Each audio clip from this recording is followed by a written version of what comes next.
আসসালামু আলাইকুম ওয়া রাহমাতুল্লাহি ওয়া বারাকাতুহু। হাদিস অস্বীকারী সিরিজ 3 তে আপনাদের সকলকে স্বাগত জানাই। আজ আমরা যে বিষয়টি নিয়ে আলোচনা করব সেটা হলো হাদিসের প্রামাণিকতা। সূরা বাকারা সূরা নম্বর 2 আয়াত নম্বর 129। ওয়া ইউআল্লিমুহুমুল কিতাবা ওয়াল হিকমা ওয়া ইউযাক্কিহিম, মানে আল্লাহ সুবহানাহু ওয়া তাআলা রাসূলকে কি জন্য প্রেরণ করছেন? যে প্রেরণ করবেন যে এই জন্য যে রাসূল মানুষকে কিতাব শিক্ষা দেবে, মানুষকে হিকমত শিক্ষা দেবে, এই জন্য আল্লাহ সুবহানাহু ওয়া তাআলা রাসূলকে প্রেরণ করেছেন।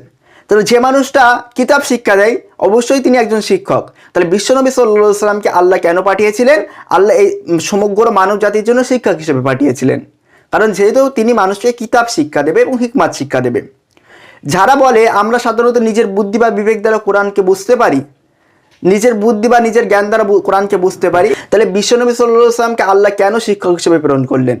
তাকে তো শিক্ষা হিসেবে প্রেরণ করার কোনো প্রশ্নই ওঠে না, যেহেতু আমরা কোরআন নিজের বুদ্ধি দ্বারা বুঝতে পারবো। সূরা নাহাল সূরা নম্বর 16 আয়াত নম্বর 44 আল্লাহ সুবহানাহু ওয়া তাআলা বলছে, আমি আপনার প্রতি নাজিল করেছি কিতাব, মানে কোরআন নাজিল করেছি, যাতে আপনি লিতুবাইয়ানা লিন-নাস, যাতে আপনি মানুষকে স্পষ্টভাবে ব্যাখ্যা করে দিতে পারেন। মানে বিশ্বনবী সাল্লাল্লাহু আলাইহি ওয়াসাল্লামকে আল্লাহ কি বলল?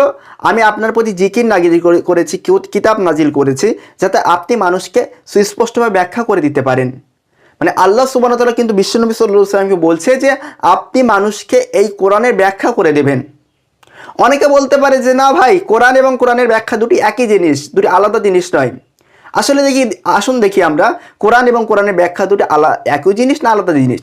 সূরা কিয়ামা সূরা নম্বর 75 আয়াত নম্বর 19 আল্লাহ সুবহানাহু ওয়া তাআলা বলছে, সুম্মা ইন্না আলাইনা বায়ানা, মানে কোরআনের ব্যাখ্যা বুঝিয়ে দেওয়ার দায়িত্ব কিন্তু আমার। মানে বিশ্বনবী সাল্লাল্লাহু আলাইহি ওয়াসাল্লামকে আল্লাহ বলছে যে আপনার যে কোরআনের ব্যাখ্যা, সেই কোরআনের ব্যাখ্যাটা কিন্তু বুঝিয়ে দেওয়ার দায়িত্ব আমার। এই আয়াত থেকে স্পষ্টভাবে বোঝা যায় যে কোরআনের ব্যাখ্যা এবং কোরআন দুটি আলাদা জিনিস। কারণ আল্লাহ সুবহানাহু ওয়া তাআলা এখানে কিন্তু বলেনি আমি আপনাকে কিতাব বুঝিয়ে দেওয়ার দায়িত্ব আমার। আল্লাহ সুবহানাহু ওয়া তাআলা বলেছে কি কোরআনের ব্যাখ্যা বুঝিয়ে দেওয়ার দায়িত্ব। মানে স্বয়ং আল্লাহ সুবহানাহু ওয়া তাআলা বিশ্বনবী সাল্লাল্লাহু আলাইহি ওয়াসাল্লামকে কোরআনের ব্যাখ্যা শিখিয়ে দিচ্ছেন। কিন্তু বর্তমানে কিছু হাদিস অস্বীকারী আহলে মুশরিক আছে, তারা বলে আমাদের কোরআনের ব্যাখ্যার প্রয়োজন হয় না, আমরা নিজেদের বুদ্ধি বা বিবেক দ্বারা কোরআনকে বুঝতে পারি। মানে যে মহামানবটার সাহায্যে, যে মহামানবটার মাধ্যমে এই কোরআন সমগ্র বিশ্ব জগতে ছড়িয়ে পড়ল, সেই মহামানবটার কোরআনের ব্যাখ্যার প্রয়োজন হয়। আর কিন্তু বর্তমানে কিছু হাদিস অস্বীকারী আহলে মুশরিক তাদেরকে কোরআনের ব্যাখ্যার প্রয়োজন হয় না। আচ্ছা, আমি হাদিস অস্বীকার যারা করে তাদেরকে আমরা সাধারণত 3টে প্রশ্ন করবো আজকে।